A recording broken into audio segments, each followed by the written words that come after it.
또영주TV의 송영주 김진수입니다. 루이스 수아레스가 결국 바르셀로나를 떠나서 아틀레티코 마드리드로 이적했습니다. 네. 눈물 좀 흘리고. 네. 아니 저는 루이스 어. 수아레스가 떠날 것이라고 예상을 했지만은 바르셀로나가 루이스 수아레스를 떠나 보내는 태도, 자세 이런 게 과정들. 너무나 안 좋아서 눈살 찌푸리게 만드는 그런 상황이 많았거든요. 하지만 바르셀로나 입장에서는 루이스 수아레스를 반드시 떠나 보냈어야 되는 상황이었어요. 네. 왜 그러냐면 연봉을 줄여야 되고 네. 최전방에 스피드를 갖고 있는 새로운 공격수가 필요했거든요. 이제 데파이 영입에 총력을 기울일 것으로 보이는데 아, 그렇게 간다고? 네, 데파이가 네. 영입되지 않는다면 다른 공격수를 영입하지 않을까. 네. 왜냐하면 그리즈만 외에는 최전방에 쓸 수 있는 자원이 지금 눈에 보이지 않으니까 네. 그런 상황이 됐는데 루이스 수아레스하고 쿠만 감독 이야기가 정말 많았죠. 네, 쿠만 감독이 부임하자마자 휴가 중인 루이스 수아레스에게 전화해서 너는 내 계획이 없어. 떠날 준비해 이렇게 얘기했다는 썰이 있었고 그 썰이죠. 네, 일단은. 그리고 그 전화 통화가 1분도 되지 않았다는 네, 네. 썰이 또 있었고 그 가운데서 루이스 수아레스가 뚜껑 열려서 야, 나 계약 기간 1년 남아 있으니까 떠나게 될 경우에는 자녀 연봉 다 줘. 이 자녀 연봉이 약 2,500만 유로였다고 하더라고요. 그러다 보니까 루이스 수아레스하고 바르셀로나하고 관계가 좀 안 네. 좋은 상태에서 루이스 수아레스가 일단 유벤투스로 가기 위해서 노력했잖아요. 네. 그래서 여권 시험을 봤었는데 네. 여권 시험에 대한 이야기도 굉장히 많이 나오고 네, 있습니다. 결국 루이스 수아레스가 아틀레티코 마드리드를 선택하게 되는데 그 과정에서 바르셀로나 쪽에서 루이스 수아레스에게 너 만약에 이번에 안 떠나면은 벤치도 아니고 관중석에서 경기를 봐야 될 거야. 이런 이야기를 했다는 썰도 있어요. 참 많은 썰들이 나오고 있죠. 네. 근데 결과론적인 이야기는 바르셀로나는 루이스 수아레스를 보내고 싶습니다. 아, 그렇죠. 그게 결론인 거죠. 네, 근데 이제 루이스 수아레스는 정말 섭섭함을 느끼고 있다. 네. 나 섭섭해. 계속 그 얘기를 하고 있다. 근데 제가 봤을 때는 내심 잔류하고 싶었던 것 같아요. 네. 계속 인터뷰를 통해서도 그런 뉘앙스를 풍겨왔던 게 본인이 벤치로 가도 상관없다.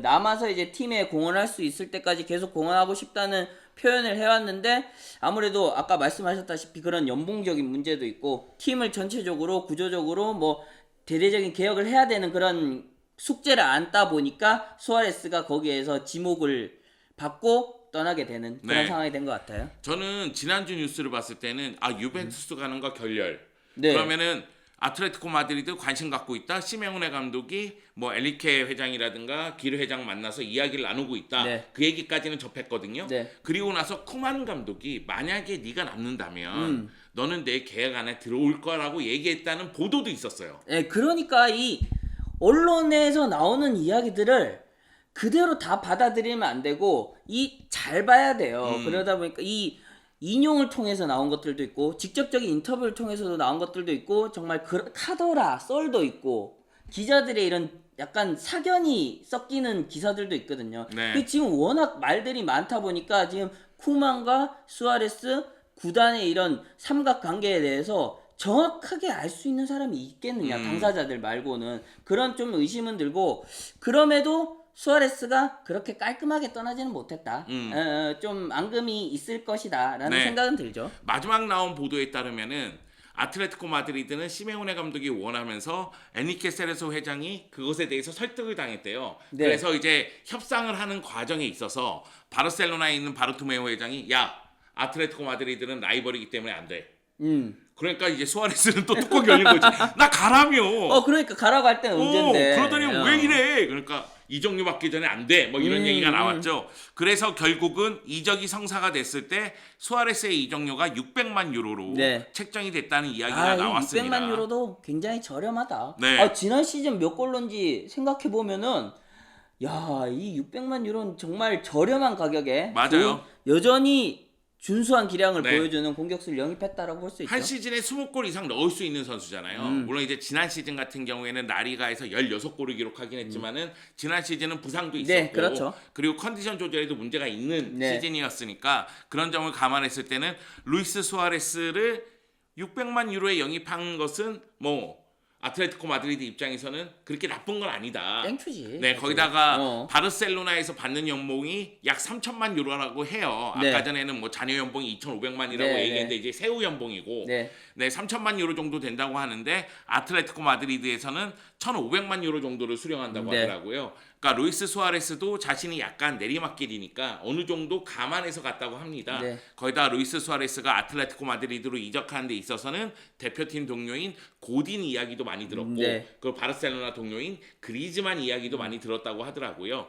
자, 일단 아틀레티코 마드리드는 그렇게 찾고 찾던 넘버 9을 데려왔습니다. 아, 이거는 좀 크지 않나? 네. 아, 수아레스가 물론 이제 나이가 계속 먹어가면서 기량이 조금씩 줄어들고 있는 상황이긴 하지만은 지난 시즌과 올 시즌이 또 어떻게 다를지는 모르지만 만약에 지난 시즌의 기량을 어느 정도 유지한다는 차원에서는 이보다 좋은 네. 영입이 아닐 수 없죠. 지난 네. 시즌에 아틀레티코 마드리드의 팀 내 최다 득점자는 모라타인데 12골이에요. 네.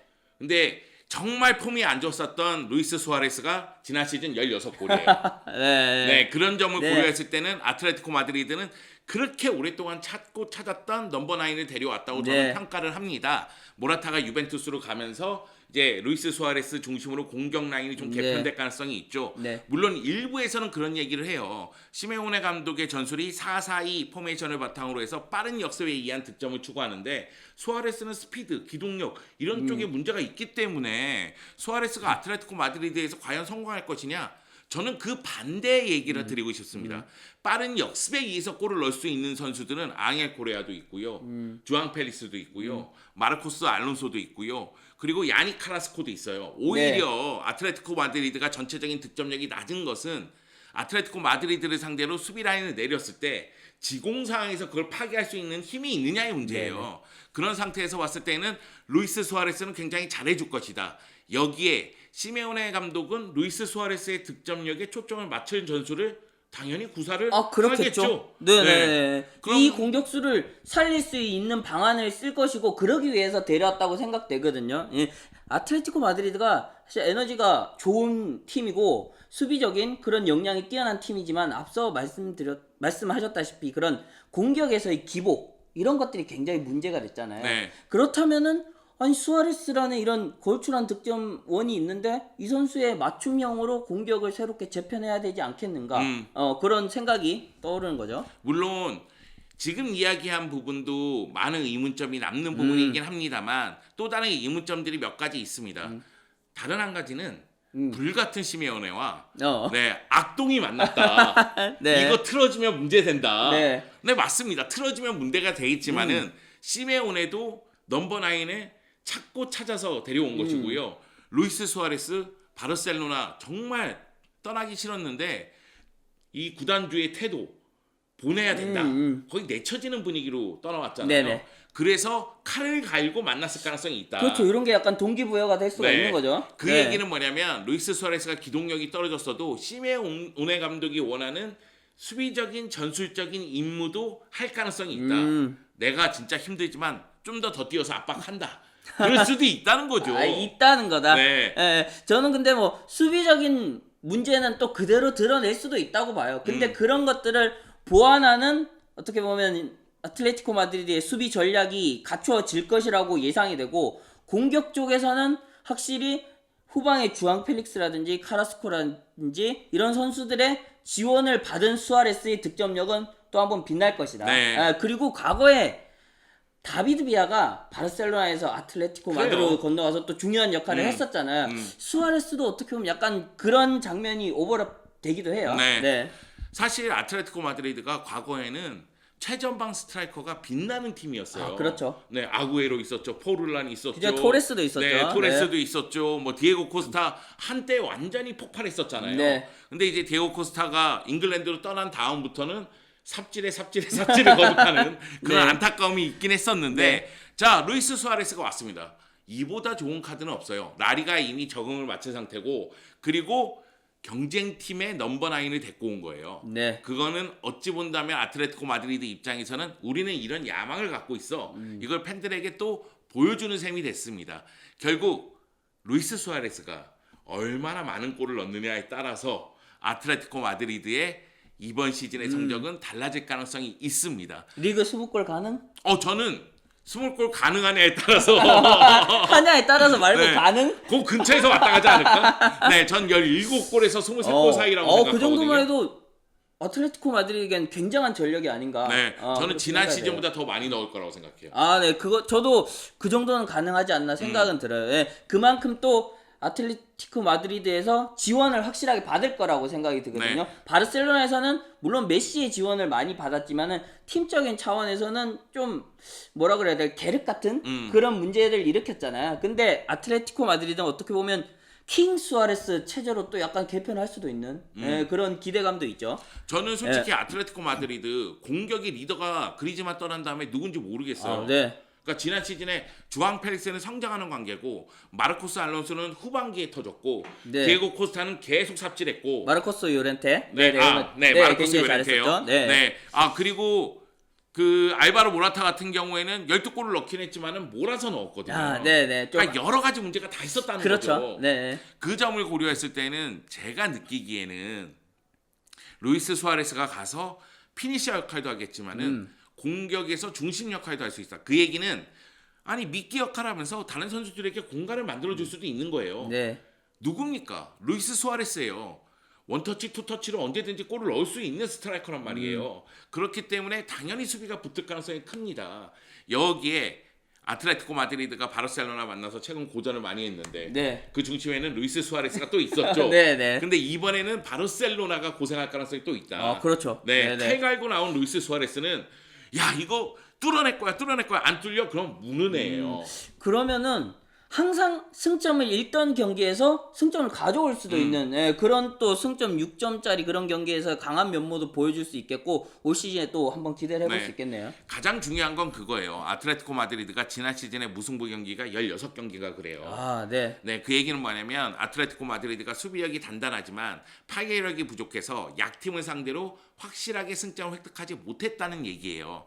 레알 마드리드, 바르셀로나는 지난 시즌 부진했지만 그래도 약팀을 상대로 계속해서 승점을 획득했다는 네. 얘기고요. 그러면 아틀레티코 마드리드가 루이스 수아레스를 영입함으로 인해서 지난 시즌과 비교했을 때 약팀을 상대로 승리할 가능성이 높느냐 낮느냐를 봤을 땐 당연히 높죠. 그런 측면에서는 당연히 도움이 되는 영입이라는 거죠. 이제 그런 측면이 있죠. 루이스 수아레스가 몸 관리를 잘해야 되고. 그렇죠. 네. 시즌 내내 해결사 역할을 좀 보여줄 필요성이 있는 거죠. 그러지 못하다면 또 시메오네 감독은 팬들의 비판을 들을 수도 있습니다. 네. 계속해서 최전방 영입이 잘못돼 왔으니까. 그렇죠. 그런 네네. 부분에서는 좀 안타까움을 살 수도 있는데 저는 성공한다고 봅니다. 그리고 바르셀로나 레전드 아니겠습니까? 네. 파이팅. 바르셀로나 실수하는 거야? 네, 실수하는 거야. 아니 그런데 보내긴 보내야 됐어. 네네. 아니 많은 팬들도 수아레스가 이제는 좀 떠나야 될 때다라는 얘기들을 해 오셨죠. 네. 그러니까 루이스 수아레스를 보내는 방법, 네. 태도, 자세 이런 건 문제입니다. 그러니까 바르토메오는 내려오라니까. 그런데 네.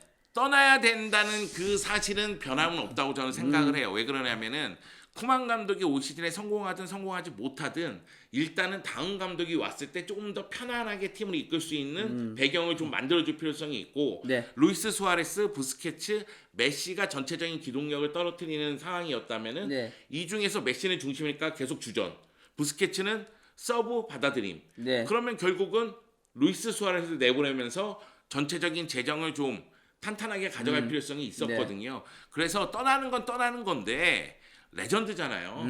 레전드에 대한 대우를 톡톡히 하면서 보냈어야 되는데 그것이 아니라서 아쉽다. 네, 하는 짓거리가 너무나 좀 더러워서 열받아서 네, 말씀을 드리는 겁니다.